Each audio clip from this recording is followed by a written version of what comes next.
Today's Reflection with Pastor Jeff Eliscopides. Morning, Pastor Jeff. Kamusta? Good morning, Chuck. Good morning, Ted. Good morning sa ating mga taga-subaybay. Good morning! Tuesday na at ito na, nakaantabay pa rin sa'yo yung ating mga kapatid na nag-aabang at naghihintay ng magandang balita. Anong meron ngayon, Pastor? Alam ko, meron ba tayong sulat ngayon? Kung Meron. Pakinggan natin. Eto na, ready na ako. Pastor Jeff, wala ka ba munang gustong i-hello dyan sa mga nakatutok sa atin ngayon? Alam mo, Chuck, marami tayong magagandang balita na aabang-abangan nila. May sinusulat tayong libro, malapit na i-print, hopefully end of the year. Tapos meron din akong Holy Land Tour sa October 12 to 24. Yan. Kontakin nyo lang po ako sa aking Facebook. Yan. PastorJeff.ph lang po. So marami may aabangan sa iyo mga kapatid natin na nakikinig. Pero ito, Pastor, bago ang lahat, ito na muna.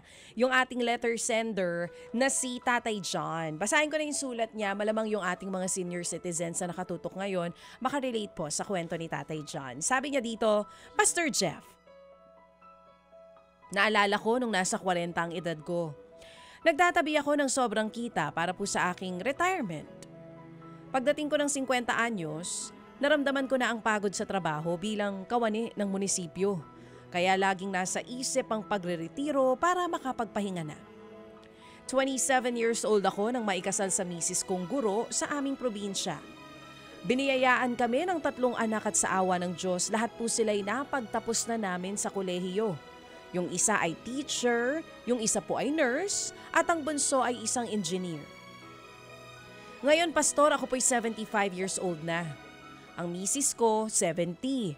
Pareho na kaming retired sa aming trabaho sa gobyerno at pinagkakasya po para sa aming maintenance na gamot. Ang pareho naming pensyon. Hindi kami umaasa sa aming mga anak at nagpapasalamat kami kung ano lang ang maibibigay nila. Bawat umaga, nagigising kami, nagpapasalamat kami sa Diyos sapagkat wala kaming matinding karamdaman at binigyan muli kami ng pagkakataon na makasama pa ang aming mga anak at apo. Bagamat paminsan-minsan lang silang makadalaw sa aming tahanan, tuwing linggo naman ay nagkikita kami sa simbahan at sama-sama kaming nagsisimba at kumakain. Pastor, may mga pagkakataon lang na sa tuwing gumigising ako, hindi ko maiwasang magtanong sa aking sarili, ano pa ba ang dahilan ng aking buhay? Nung nagtatrabaho pa ako, sabik na sabik akong magretiro. Pero ngayon na matanda na ako, napapatanong ako, ano pa bang kabuluhan ng aking buhay? Tapos na kasi ang obligasyon namin sa mga bata. Araw-araw, pare-pareho na yung routine naming mag-asawa. Wala namang kaming malaking ipon para maglakbay sa iba't ibang bansa, tulad ng iba't ibang mga retirado na dyan. Wala rin kaming madalas magawa dahil medyo hirap ng kumilos dahil matanda na. Kaya gusto kong malaman, may saysay pa po ba ang buhay ko? May nais pa ba siyang ipagawa sa tulad naming matatanda na? Anong say mo, Brad? Yan nga po si Tatay John na 75 years old. Pareho po sila ng kanyang misis na retired na ngayon at hindi maiwasang magtanong, ano pa ba ang silbi ng aking buhay ngayon, Pastor? Hindi bago yung ganyang pag-iisip kasi usually pag napagtapos na yung mga anak sa pag-aaral, Pastor, tas retired na, parang napapaisip yung mga senior citizens, what for? Para saan pa ba itong pagbangon ko sa umaga? Pastor Jeff, anong gusto mong sabihin kay Tatay John at sa mga nakaka-relate sa kwento ni Tatay John? Tatay John, tingnan niyo lang po si Manong Ted. Punong-puno ng purpose ang buhay. Yun lang po. Ang dali ng advice. Nanahimik na nga ako eh. Iyan na nga, ikaw pa rin ang natawag. Nadamay tayo Ikaw dito pa rin ang nabunot, oo. Nananahimik nga ako kasi nga sumakit ang batok ko eh. Daming number kasi no, nakakahilo. Alam mo, sabi nga nung isang listener natin, inaantay niya sa bandang dulo, sasabihin ko daw, bigyan ng jacket yan. Wala pong ganoon sa flood control projects. Oo. Birthday pa naman ngayon ni Luisa Dadula. Naku, at happy ni Miguel birthday. Kuwang. Binabati ni Ate Dina Aquino. Happy birthday! Happy birthday po sa inyo. Si Darly De Roca. Birthday po. Ang sabi, bigyan natin ng dinuguan yan. Ayun, naku po. Oo. Sabi naman ni Atty. Chiod. Oy, attorney, Opo. how are you? Siya daw taga San Rafael, O, kamusta po Bulacan. ba dyan? Opo, San Rafael daw siya. Oo. Bulacan. Ako. Sabi naman ni Yan. Jun Lusada, ang ending niyan, Ted, sa korte na ang bayaran. Yun. Aray ko po. Ang sakit naman, no? Okay. Yun talaga. Okay, back. Sige. Oo. Pero sige, ito, balik Okay, tayo. Brad, sige. Dito sa problema ni Balik tayo sa Tatay spiritual. John at problema din siguro ng ilan sa mga senior citizens natin. Pastor Jeff, anong gusto mo sabihin kay Tatay John? Yan, balik na po tayo sa ebanghelista. Mamaya na yung ating mga komentarista. Ang ganda ng tanong ni Tatay Jan, ano? Na very relatable, maraming retirees, seniors, na parang feeling lang po nila, nawala na ng sense of purpose. Kasi nga, parang tapos na rin yung trabaho, responsibilidad sa mga anak. Pero Tatay Jan, una sa lahat, gusto kong sabihin, napakalaking pagpapala mo sa mga anak mo at sa pamilya mo hanggang sa apo mo. Okay? Hindi lahat po ay nabibiyayaan ng 75 years na may malusog na katawan, may asawa ka sa tabi mo, bihira po yan ha. May anak ka na nakapagtapos mo na, at mga apo nagdadala ng tuwa. Hindi maliit na bagay yun, Tatay Jan ha. Yan ay patunay ng katapatan ng Diyos sa buhay niyong mag-asawa. So Tatay, ang tanong mo, mayroon pa bang purpose yung buhay ko after retirement? May saysay pa po ang buhay niyo.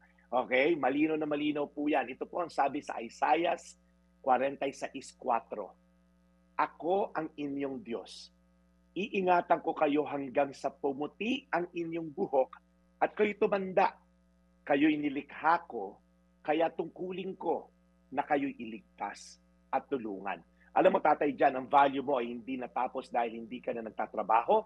Ang halaga mo ay hindi nakadepende sa kaya mo i-contribute sa society, kundi sa kung sino ka sa mata ng Diyos.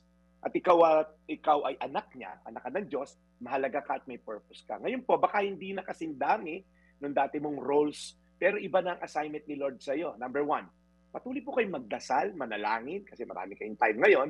Okay, hindi po matutumbasan yan, yung panalangin mo para sa iba.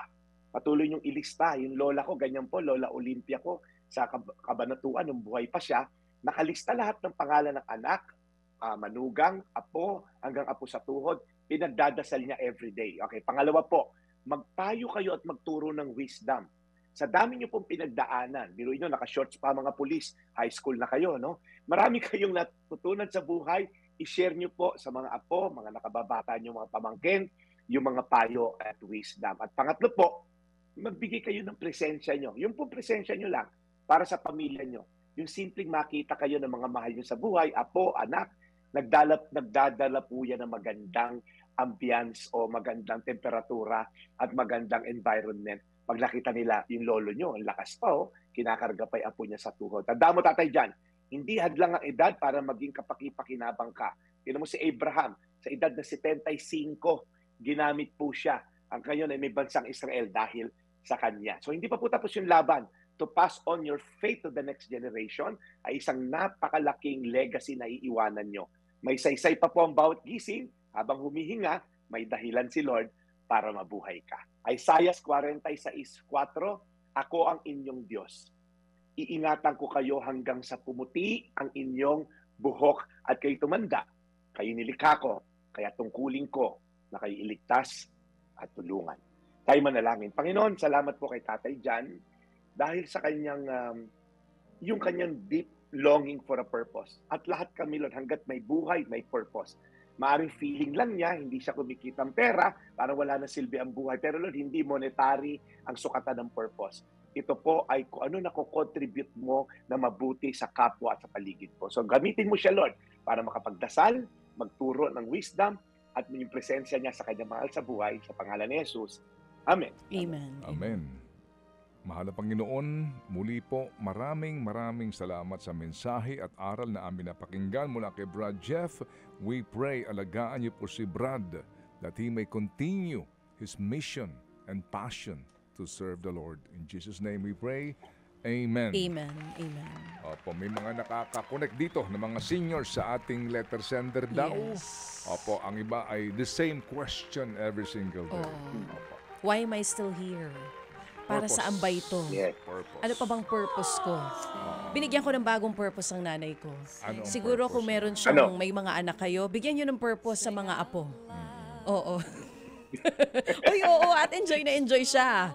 Oh, di ba Oo, minsan tama. talagang pag naboboring po ang mga magulang ninyo at nagtatanong, ano bang gagawin ko? Sabi ko, ma, meron kang apostolic duty sa iyong panganay na apo. Siya ay tagahatid sundo sa kanyang panganay na apo sa ngayon. At nai-enjoy niya yon. Kung ikaw naman ay walang apo, halimbawa, and if you're living single, pwede ka pa rin magkaroon ng purpose sa buhay. 'Di ba? Marami pang pwedeng magawa. Hindi lang yung trabaho sa loob ng opisina ang nakakapagbigay ng purpose sa buhay ng tao. Yan. Diba, Pastor? Kung nakikinig din yung biyanan ko, si Angie Rason, Mami, bigyan mo ng purpose yung buhay mo para sa mga apo mo. Abutan mo na ampaw. Yan na! Kita mo, apostolic duty din. Yung kulay red na sobre. Yan. Mami Angie, Yun na nga. paka-element. Eto, tanungin din natin, ang maganda talaga makapagbigay ng payo dito. Ano pa ang gusto mong maibigay dito na payo kay Tatay John sa mga naghahanap ng purpose? Ano pa ang mga pwede nilang gawin, baby? Basta ako po, minsan pagbangon ko, gusto ko na mag-retire. Hoy! Sa susunod na sulat yan. Sa susunod na sulat. Ang dami ng nararamdaman natin minsan, ang hirap bumangon. Oo nga. Oo. Pero sinasabi sa akin lagi ng ate ko, anong gagawin mo kung retire ka? Ang ganda.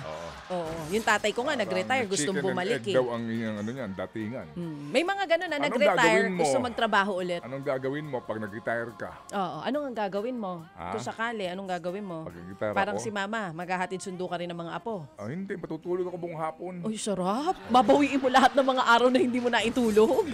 Pwede rin yun, ano? Pero dapat magising ka pa. Oo. Alam nyo, hanggat nagigising pa tayo, may Sige. purpose pa tayo. Yun.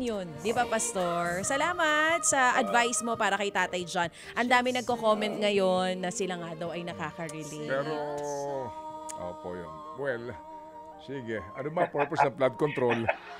Yun ang wala talaga. Sige. Wala. Katan tayo, babalik na tayo dito. Ikaw talaga. Binalik mo pa rin, Okay. ha? Brad, salamat na marami, Brad. Maraming salamat din, Rael at Len Ferrer ng Dagupan Pangasinan for listening. Ito po yung Daily Brad, your daily dose of inspiration. Serving the people. Yan po ang kanyang purpose. Brad Jeff Eliscopida sa ating The Daily Brad.